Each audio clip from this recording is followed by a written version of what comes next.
Chiếc tiêm kích F-16 này là một trong những máy bay chiến đấu thế hệ thứ 3 thành công nhất, đồng thời cũng là dòng máy bay bán chạy nhất. Đã phục vụ hơn 40 năm, tổng cộng gần 5.000 chiếc đã được sản xuất và bán cho hơn 30 quốc gia và vùng lãnh thổ. Mặc dù F-16 ngày nay đã trở thành kẻ thầu khoán, việc gì cũng làm, nhưng ý định thiết kế ban đầu của nó là chuyên trị cận chiến, dogfight, để trở thành tiêm kích chiếm ưu thế trên không xuất sắc nhất.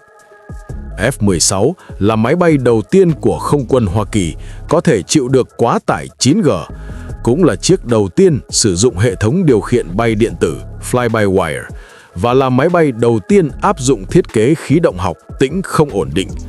Có thể nói, nó mang ý nghĩa cột mốc quan trọng trong lịch sử phát triển máy bay chiến đấu của quân đội Mỹ.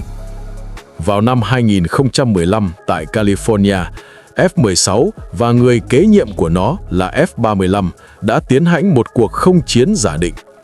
F-16, dù đang mang theo 2 thùng dầu phụ, vẫn đánh bại F-35 nhiều lần. Tuy nói rằng cận chiến trong tầm nhìn không phải là sở trường của F-35 và khả năng tàng hình của nó cũng không được phát huy trong bài tập này, nhưng điều đó đủ để chứng minh thực lực xuất sắc của chiến binh trung niên F-16. Theo kế hoạch của Không quân Hoa Kỳ, các máy bay F-16 hiện có sẽ được nâng cấp để kéo dài tuổi thọ, dự kiến sẽ còn phục vụ ít nhất khoảng 20 năm nữa. Vậy F-16 rốt cuộc là loại máy bay như thế nào mà lại có thể bán chạy trên toàn cầu đến vậy? Chào mừng đến với Beam & Mer Military. Hôm nay chúng ta hãy cùng bàn về những thiệt hại trong chiến đấu của F-16. Năm 1965, chiến tranh Việt Nam, Bắc Việt đã phát động những cuộc tấn công mãnh liệt vào các trận địa của quân đội Mỹ. Tổng thống Johnson đã chuẩn bị sẵn sàng cho việc leo thang chiến tranh. Nếu sinh mạng người Mỹ phải hy sinh và tài lực của Hoa Kỳ phải hao tổn, thì đó chính là cái giá mà sự thay đổi của thời cuộc đòi hỏi ở lòng kiên định. Không quân Hoa Kỳ đã phái một lượng lớn máy bay phản lực đến chiến trường với hy vọng nhanh chóng tiêu diệt sinh lực của không quân Bắc Việt. Nhưng khi đến nơi, họ đã hoàn toàn chết lặng. Hầu hết máy bay của Mỹ là các tiêm kích hạng nặng tốc độ cao, được thiết kế chuyên biệt để đánh chặn máy bay ném bom của Liên Xô. Về độ cơ động và sự linh hoạt, chúng không thể sánh được với những chiếc MiG nhỏ gọn của Bắc Việt. Thêm vào đó, dòng máy bay chủ lực F-4 của Mỹ lại không được trang bị pháo nòng, pháo cơ, khiến tỷ lệ trao đổi trong không chiến, niềm tự hào một thời của Mỹ, tụt dốc xuống mức gần 1/1. Chỉ riêng trong năm 1968, đã có 22 máy bay của không quân Mỹ bị bắn hạ. Trong suốt cuộc chiến tranh Việt Nam, quân đội Mỹ chỉ sản sinh ra được 2 phi công Ace, bắn hạ từ 5 máy bay địch trở lên, trong khi Bắc Việt có tới 16 người. Điều này khiến giới lãnh đạo quân sự Mỹ vô cùng lo lắng vì họ đã đánh mất ưu thế trong không chiến tầm gần, dogfight. Chưa kể sự xuất hiện bất ngờ của MiG-25 từ Liên Xô khiến kế hoạch nâng cấp chiến đấu cơ trở nên cấp bách hơn bao giờ hết. Vì vậy, Hải quân Mỹ đã đi trước một bước với việc phát triển chiếc F-14 cánh cụp cánh xòe, và không quân Mỹ cũng nhanh chóng bám theo. Năm 1972, họ cho ra mắt tiêm kích F-15 Eagle, đại bàng. Tuy nhiên, không phải ai cũng cho rằng F-15 là lựa chọn tối ưu. F-15 ban đầu được chế tạo với mục tiêu hàng đầu là không đối không, nhưng qua các lần cải tiến, nó đã đi chệch khỏi ý định ban đầu. Không quân Mỹ càng sửa càng làm F-15 to ra, nặng hơn nguyên mẫu tới hơn 5 tấn. Cộng với chi phí đắt đỏ của F-15 vào những năm 70 đã lên tới 15 triệu USD một chiếc, không quân Mỹ cần trang bị đủ số lượng máy bay chiếm ưu thế trên không để đối phó với MiG, nhưng rõ ràng họ không đủ tiền để mua nhiều F-15 đến thế. Do đó, Đại tá không quân John Boyd đã dẫn đầu một nhóm được gọi là Fighter Mafia, Mafia tiêm kích, quyết định tạo ra một loại máy bay chiến đấu cận chiến tối thượng, nhưng kích thước và giá thành chỉ bằng một nửa F-15. Tuy nhiên, muốn thiết kế một chiếc máy bay hạng nhẹ làm hài lòng không quân Mỹ là điều không dễ dàng. Bởi lẽ trước đây, tư duy điều chỉnh máy bay của họ luôn là càng to càng tốt. Sau một loạt các nỗ lực chào hàng, đến năm 1971, Bộ Quốc phòng cuối cùng cũng thông qua kế hoạch này. Một năm sau, Lầu Năm Góc bắt đầu công tác đấu thầu. 5 công ty đã đệ trình thiết kế, và cuối cùng Không quân Mỹ đã chọn ra 2 phương án. EF-16 do General Dynamics thiết kế và EF-17 do Northrop thiết kế. Họ đặt hàng mỗi công ty một chiếc để so sánh hiệu suất trong các chuyến bay thử nghiệm, và công tác nghiên cứu chế tạo bắt đầu ngay lập tức. Năm 1974 tại California, sau 2 năm nghiên cứu phát triển, EF-16 đã xuất hiện trên đường băng. Để đạt được khả năng cơ động mạnh mẽ, EF-16 là máy bay đầu tiên sử dụng thiết kế khí động học tĩnh không ổn định. Đối với các máy bay có thiết kế ổn định tĩnh truyền thống như F-4, trọng tâm của máy bay nằm ở phía trước tâm nâng, trung tâm khí động. Khi máy bay bay bằng phẳng, cánh đuôi ngang phía sau phải tạo ra một lực ép xuống, lực nâng âm. Khi luồng khí làm máy bay ngóc đầu lên, góc tấn tăng, khiến lực nâng tăng. Tâm nâng nằm phía sau sẽ tự động nâng lên để điều chỉnh tư thế máy bay, khiến mũi máy bay hạ xuống, tự cân bằng. Đối với các máy bay có thiết kế ổn định tĩnh, thiết kế truyền thống, khi gặp phải các yếu tố bên ngoài như nhiễu động khí lưu, máy bay sẽ tự động điều chỉnh để quay về trạng thái bay thăng bằng. Tuy nhiên, khi máy bay chiến đấu thực hiện các pha cơ động, kiểu thiết kế này lại cản trở thao tác của phi công, gây lãng phí lực nâng, làm giảm khả năng cơ động và sinh ra lực cản lớn hơn. Chính vì vậy, F-16 đã sử dụng thiết kế tĩnh không ổn định, Relaxed Static Stability, hay còn gọi là ổn định tĩnh được nới lỏng. Trọng tâm của nó nằm ở phía sau tâm nâng, trung tâm khí động. Lúc này, cánh ổn định ngang, cánh đuôi sẽ tạo ra một lực hướng lên để giữ cân bằng cho máy bay. Lực này là lực hữu ích vì nó cùng chiều với lực nâng của cánh chính, giúp giảm bớt năng lượng tiêu hao khi bay. Khi máy bay ngóc đầu lên, góc tấn tăng làm lực nâng tăng theo. Do tâm nâng nằm ở phía trước trọng tâm nên nó sẽ đẩy lên mạnh hơn, khiến mũi máy bay càng có xu hướng ngóc lên cao hơn nữa một cách tự nhiên, giúp đổi hướng cực nhanh. Kiểu thiết kế này, tĩnh không ổn định, giúp máy bay thuận theo thao tác của phi công, mang lại khả năng cơ động mạnh mẽ hơn, nhưng lại thiếu đi sự tự điều chỉnh cân bằng vốn có, khiến máy bay trở nên cực kỳ linh hoạt, đến mức bất ổn. Phi công gần như không thể thông qua các hệ thống truyền động cơ khí để điều khiển chính xác từng bề mặt điều khiển, cánh lái trong trạng thái này. Chính vì vậy, F-16 lần đầu tiên sử dụng hệ thống điều khiển bay điện tử Fly-by-wire. Tất cả các bề mặt điều khiển trên máy bay đều được kết nối với máy tính trên khoang. Phi công đưa ra lệnh cho máy tính và máy tính sẽ thực hiện việc điều khiển chính xác các cánh lái. Ngược lại, trên chiếc F-4, mọi sự kiểm soát cánh lái đều phải thông qua một mạng lưới phức tạp gồm các thanh truyền, dây cáp và hệ thống thủy lực kết nối trực tiếp đến cần lái của phi công. Thậm chí, trên cần lái còn được lắp thêm tải trọng khoảng 2 kg để tăng cảm giác tay, mô phỏng lực cản. Thiết kế này không chỉ làm tăng trọng lượng của F-4 mà còn khiến phi công phải tốn sức lực lớn hơn rất nhiều để điều khiển máy bay khi cận chiến, dogfight. Trong khi đó, hệ thống điều khiển điện tử trên F-16 có thể giải quyết hoàn hảo những vấn đề này. Mọi thiết kế đều nhằm phục vụ một mục đích duy nhất, biến nó thành cỗ máy không chiến ưu việt hơn. Quay trở lại căn cứ không quân Edwards, EF-16 đã sẵn sàng cho bài kiểm tra đầu tiên. Một phi công thử nghiệm cao cấp của General Dynamics được chỉ định cầm lái. Nội dung bài thử nghiệm ban đầu chỉ là chạy đà tốc độ cao trên đường băng, đồng thời kiểm tra chức năng của hệ thống điều khiển điện tử. EF-16 bắt đầu tăng tốc chạy đà trên đường băng. Đột nhiên, mũi máy bay ngóc lên, máy bay bắt đầu chuyển hướng dữ dội, lắc lư trái phải. Cánh bên trái và cánh đuôi bên phải đều va quẹt xuống mặt đất. Cả dự án và tính mạng của phi công rơi vào tình thế ngàn cân treo sợi tóc. Phi công chỉ có vài giây để phản ứng. Ông quyết đoán tăng tối đa công suất động cơ, kéo máy bay bay lên. Cuộc thử nghiệm chạy đà bất ngờ biến thành chuyến bay thử nghiệm thực sự.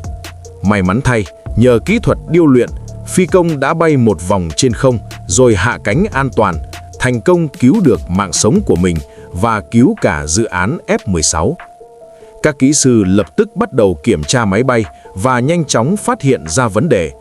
Họ tổng hợp các dữ liệu quan trọng từ sự cố để lập trình lại hệ thống kiểm soát bay và động cơ. 6 tháng sau, IF-16 một lần nữa đối mặt với đối thủ mạnh mẽ là IF-17.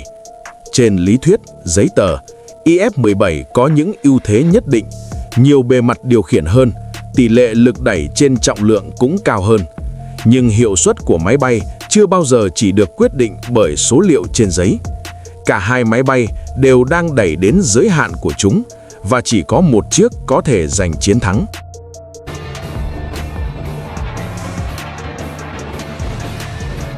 Đã có những sự khác biệt đáng kể về hiệu suất giữa các nguyên mẫu này. Chiếc IF-16 sở hữu nhiều ưu điểm vượt trội về hiệu năng so với IF-17. IF-16 đã thành công đánh bại IF-17 và thuận lợi gia nhập biên chế không quân Hoa Kỳ. Bộ trưởng Quốc phòng tuyên bố kế hoạch sản xuất lô đầu tiên gồm 650 chiếc. Dây chuyền sản xuất bắt đầu hoạt động hết công suất. Và cuối cùng, cái tên F-16 Fighting Falcon, chim cắt chiến, đã chính thức ra đời. Tuy nhiên, chiếc máy bay này có chút khác biệt so với nguyên mẫu IF-16 ban đầu. Không quân Mỹ vẫn quyết định thực hiện các cải tiến để phóng to nó lên. Họ tăng thêm các điểm treo dưới cánh và kéo dài thân máy bay thêm khoảng 30 cm để chứa được nhiều thiết bị điện tử hơn. Tổng trọng lượng tăng thêm 2 tấn và chi phí chế tạo cũng theo đó mà tăng vọt. Là một chiến đấu cơ một động cơ, F-16 được trang bị động cơ Pratt & Whitney F-100 PW200 với lực đẩy mỗi động cơ đạt tới 11 tấn. Với trọng lượng rỗng chỉ 5,8 tấn, đây là máy bay chiến đấu nhẹ nhất của không quân Hoa Kỳ thời điểm đó. Trọng lượng cất cánh tối đa là 19 tấn, tốc độ bay tối đa đạt 2.175 km/h và tầm hoạt động khoảng 4.000 km. Máy bay có tổng cộng 11 giá treo vũ khí, có thể mang theo nhiều loại tên lửa không đối không, cũng như tất cả các loại vũ khí đối đất trong kho của không quân Hoa Kỳ.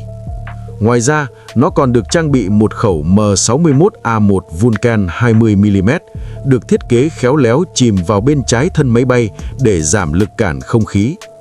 Tốc độ bắn lên tới 6.000 phát một phút với cơ số đạn 511 viên. Mặc dù khẩu pháo này có cỡ nòng nhỏ hơn so với người Anh họ Sa A10, nhưng về độ gầm thét của âm thanh thì cũng kẻ 8 lạng người nửa cân.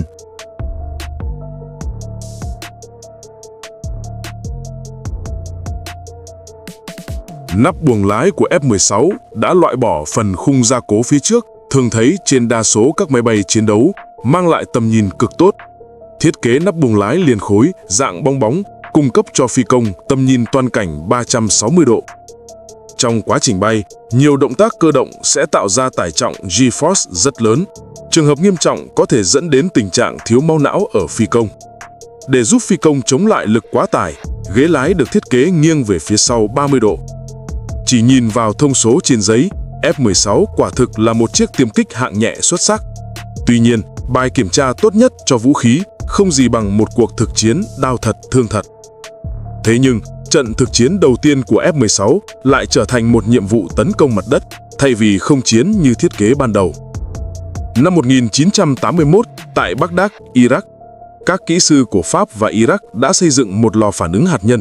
Saddam Hussein tuyên bố lò phản ứng này phục vụ mục đích nghiên cứu khoa học, nhưng Israel lại nghi ngờ họ đang lén lút chế tạo vũ khí hạt nhân. Israel quyết định phá hủy lò phản ứng của Iraq và chuẩn bị sử dụng những chiếc F-16 mới tậu. Ngày 7 tháng 6, 6 chiếc F-16 cất cánh từ căn cứ không quân Etizon. Mỗi chiếc mang theo 2 quả bom Mk-84 nặng 1.000 kg và 2 tên lửa không đối không Sidewinder. Do địa hình Trung Đông bằng phẳng, để tránh bị radar phát hiện, F-16 bay khá thấp, duy trì độ cao từ 50 đến 100 mét.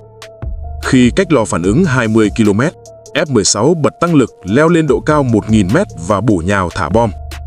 Trong số 8 quả bom thả xuống, theo đợt tấn công đầu, 6 quả đã rơi trúng trực tiếp vào trung tâm lò phản ứng. Cuộc đột kích này đã gây chấn động toàn thế giới. Chào buổi tối, Dư chấn đang bắt đầu gia tăng sau vụ Israel ném bom nhà máy hạt nhân tại Iraq. Các phi công Mỹ cũng muốn thử sức năng lực máy bay của mình. Nhưng trận đầu của F-16 trong quân đội Mỹ phải đợi đến 10 năm sau. Tháng 1 năm 1991, quay trở lại Iraq, máy bay của hơn 30 quốc gia thuộc Liên quân tập trung tại Vịnh Ba Tư. Không quân Mỹ phái đến hơn 400 máy bay chiến đấu, trong đó hơn một nửa là F-16. Chiến tranh vùng vịnh bùng nổ. Ngày thứ 3 của cuộc chiến, tại căn cứ không quân Al-Minhad, 40 chiếc F-16 chuẩn bị bay tới Baghdad. Nhiệm vụ lần này của họ vẫn là tấn công mặt đất, ném bom một nhà máy đạn dược của Iraq ở phía nam thành phố. Nhưng tên lửa đất đối không và radar của Iraq bảo vệ nhà máy rất nghiêm ngặt. Để đối phó với vũ khí phòng không, F-16 quyết định áp dụng phương thức hoàn toàn khác so với chiến thuật của Israel trước đây. Họ quyết định đột phá ở độ cao lớn, tận dụng lợi thế độ cao để làm tiêu hao năng lượng của tên lửa phòng không, khi tên lửa phải bay lên cao và cơ động đuổi theo. Chiến thuật táo bạo này khiến các phi công vô cùng căng thẳng. Tuy nhiên, họ đã né tránh thành công vài quả tên lửa. Ở khoảng cách 5 km so với mục tiêu, biên đội F-16 bắt đầu bổ nhào, tháo bom thuận lợi và phá hủy thành công mục tiêu. Trong chiến dịch bão táp sa mạc Desert Storm, F-16 đã thực hiện tổng cộng 13.000 phi vụ, trở thành loại máy bay có tần suất tham chiến cao nhất. Ngoài việc mang theo các loại bom thông thường, F-16 còn có thể mang tên lửa chống bức xạ HARM, loại vũ khí chuyên dùng để tiêu diệt radar của các hệ thống tên lửa phòng không trên mặt đất hoặc trên tàu chiến. Năm 1999, chiến tranh Kosovo. Các lực lượng Hoa Kỳ hành động cùng với các đồng minh NATO đã bắt đầu tiến hành các cuộc không kích nhắm vào các mục tiêu quân sự của Serbia. Chịu trách nhiệm tìm kiếm các vũ khí đất đối không của Serbia và sử dụng tên lửa chống bức xạ HARM để tiêu diệt chúng. Ngày 2 tháng 5 năm 1999, tại căn cứ không quân Aviano ở Ý, một biên đội gồm các máy bay Tornado và F-18 chịu trách nhiệm phá hủy các sân bay của Serbia, trong khi F-16 đi kèm đảm nhận nhiệm vụ hộ tống. Sau 3 giờ bay kể từ khi cất cánh, biên đội tiến vào không phận Serbia. Đột nhiên, hệ thống cảnh báo trên F-16 reo vang. 3 quả tên lửa đất đối không đang lao thẳng về phía F-16. Những quả tên lửa tốc độ cao buộc chiếc F-16 phải thực hiện động tác cơ động gấp. Đây là một phần trong kế hoạch bẫy của Serbia. Họ muốn ép F-16 hạ độ cao để lọt vào tầm bắn hiệu quả của pháo phòng không. Phi công F-16 phản ứng cực nhanh, ngoặt lái về hướng vũ khí phòng không đang lao tới và phóng ngay một quả tên lửa chống bức xạ HARM. 45 giây sau, quả tên lửa phá hủy thành công hệ thống phòng không SA-3, SAM-3 của Serbia, đảm bảo cho các máy bay F-18 và Tornado bay chót lọt đến vị trí sân bay địch và thả bom. Trong suốt cuộc chiến tranh Kosovo, F-16 luôn là mũi nhọn quan trọng trong việc tìm kiếm và tiêu diệt các hệ thống phòng không của Serbia. Từ thiết kế ban đầu chuyên biệt cho không chiến tầm gần Dogfight, nó đã từng bước lột xác để trở thành một chiến đấu cơ đa năng toàn diện. 4 năm sau, năm 2003, F-16 một lần nữa quay trở lại bầu trời Iraq. Tại đây, F-16 đã chứng minh được đẳng cấp của mình. Ngay cả khi không cần khai hỏa vũ khí, nó vẫn có thể tạo ra mối đe dọa khủng khiếp cho kẻ thù trên mặt đất. Nhà độc tài Iraq không hề giải trừ quân bị. Trái lại, ông ta đang lừa dối. Hoa Kỳ cáo buộc Iraq tàng trữ vũ khí hủy diệt hàng loạt. Sau nhiều đợt không kích dữ dội vào Baghdad, quân đội Mỹ đã hoàn toàn nắm giữ quyền kiểm soát bầu trời. Lực lượng liên quân bắt đầu tiến hành các cuộc tuần tra trên mặt đất và F-16 chịu trách nhiệm cung cấp sự yểm trợ từ trên không cho các đơn vị này. Vào ngày thứ 10 của chiến dịch tự do Iraq, 2 chiếc F-16 đang bay tuần tra ở độ cao 3.000 mét để tìm kiếm các bệ phóng tên lửa Scud của Iraq. Đột nhiên, trên hệ thống liên lạc vô tuyến xuất hiện một tọa độ khẩn cấp ở hướng Bắc cách đó không xa, yêu cầu F-16 đến chi viện ngay lập tức. 2 chiếc máy bay lập tức tăng hết mã lực. 10 phút sau, họ đã đến được vùng trời phía trên mục tiêu. Bên dưới họ, một lực lượng gồm 500 lính Iraq đang bao vây chặt một toán đặc nhiệm Anh chỉ có vỏn vẹn 50 người. Từ trong buồng lái F-16 vang lên tiếng kêu cứu thất thanh của quân đồng minh. Đây là Thu Phải, chúng tôi đã bị bao vây hoàn toàn. Quân địch đang ở khắp xung quanh. Chúng đang tiêu diệt hết anh em của tôi. Chúng tôi cần các anh giúp đỡ. Nghe rõ không? Phi công hiểu rõ lĩnh đặc nhiệm đều là những tay sừng sỏ, hàng cứng. Nếu không rơi vào tình thế ngàn cân treo sợi tóc, họ sẽ không bao giờ dễ dàng gọi chi viện. Để phân biệt vị trí giữa quân ta và quân địch, phi công cần thêm sự hỗ trợ đặc biệt. Được rồi, bật đèn chớp báo hiệu lên ngay, bật ngay đi. Tuy nhiên, đêm hôm đó, mây đen bao phủ dày đặc, không có ánh trăng và mặt đất cũng hoàn toàn tối đen không có ánh sáng. Trong điều kiện mù mịt đó, F-16 hoàn toàn không thể thả bom để thực hiện một đòn đánh chính xác. Pointer 23 đây. Tôi không thấy đèn báo hiệu. Tôi không thấy đèn. Tôi không thể yểm trợ được nếu không nhìn thấy các anh. Để giải vây cho quân đồng minh dưới mặt đất, phi công quyết định thử một phương án táo bạo chưa từng có. Khi F-16 bay, nó tạo ra sóng âm. Khi tốc độ bay liên tục tăng lên, các sóng âm này sẽ dồn nén lại trên thân máy bay. Một khi phá vỡ bức tường âm thanh, tốc độ Mach 1, những sóng âm này sẽ biến thành sóng xung kích khổng lồ, tạo ra tiếng nổ siêu thanh sonic boom. Phi công quyết định bổ nhào với vận tốc siêu thanh, rồi đột ngột kéo cao, hướng sóng xung kích thẳng xuống mặt đất. Tiếng ồn khủng khiếp này có thể khiến lính Iraq tưởng rằng có một loại vũ khí hạng nặng nào đó đang lao xuống, khiến chúng hoảng loạn và vội vã rút lui. Thời gian rất gấp rút. Chiếc F-16 lập tức bắt đầu bổ nhào. Khi hạ xuống độ cao 900 mét, nó đột ngột kéo cần lái bay vút lên, tạo ra tiếng nổ rền vang như sấm sét. Đòn tấn công bằng âm thanh này đã thành công, khiến quân địch khiếp vía, giúp lực lượng mặt đất rút lui an toàn. Mặc dù mục tiêu thiết kế ban đầu là chuyên biệt cho không chiến, nhưng trong suốt hơn 40 năm phục vụ, F-16 không có quá nhiều cơ hội tham gia các pha dogfight, cận chiến. Tuy nhiên, nhờ hiệu suất xuất sắc, nó đã từng bước phát triển thành hình mẫu lý tưởng của dòng tiêm kích đa năng. Nó đã chứng minh mình không chỉ là máy bay không chiến, mà việc gì cũng có thể làm được. Thời gian trôi qua, những chiếc F-16 đang dần chạm đến giới hạn tuổi thọ không thân 8.000 giờ bay. Dự kiến đến khoảng năm 2040, nó sẽ bị thay thế hoàn toàn bởi F-35. Tuy nhiên, với sự thay đổi của hình thái không chiến tương lai, xác suất xảy ra cận chiến dogfight ngày càng thấp. Tác chiến ngoài tầm nhìn BVR và chiến tranh điện tử mới là chìa khóa. Có lẽ sẽ khó còn xuất hiện những chiếc máy bay nhỏ gọn, linh hoạt, chuyên biệt cho cận chiến như thế nữa. Trong tương lai, tại chiến trường Nga, Ukraine hoặc các điểm nóng quân sự khác, biết đâu chúng ta sẽ được chứng kiến cảnh F-16 đối đầu trực diện với các chiến đấu cơ kiểu Nga. Mọi người hãy cùng chờ xem. Đó là toàn bộ câu chuyện về F-16. Nếu các bạn thấy hay, đừng quên nhấn like và ủng hộ. Hẹn gặp lại trong video kỳ sau.